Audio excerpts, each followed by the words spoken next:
دا به وسېزم شیخه نه دا څه له دا کې چې دا ته کولو وکړه دا زموږ عاشق رسول خان عمران خان دی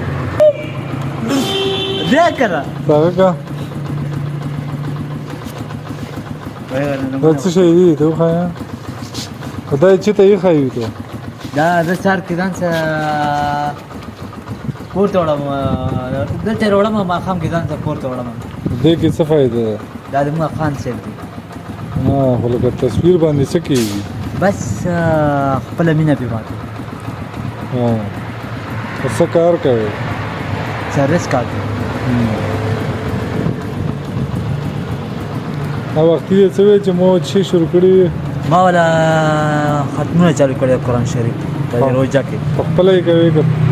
په خپل هم کوم او کور کې هم په خپل کوم څنګه دا وویله کوې بس الله دې اخلاص کو واپس یې وزیر اعظم شي خو لکه څه وجه دې خوښ کړه بس په دې وجه خوښ دی چې نه خبرې د نارامې دي د ډېرو نه خلک صحیح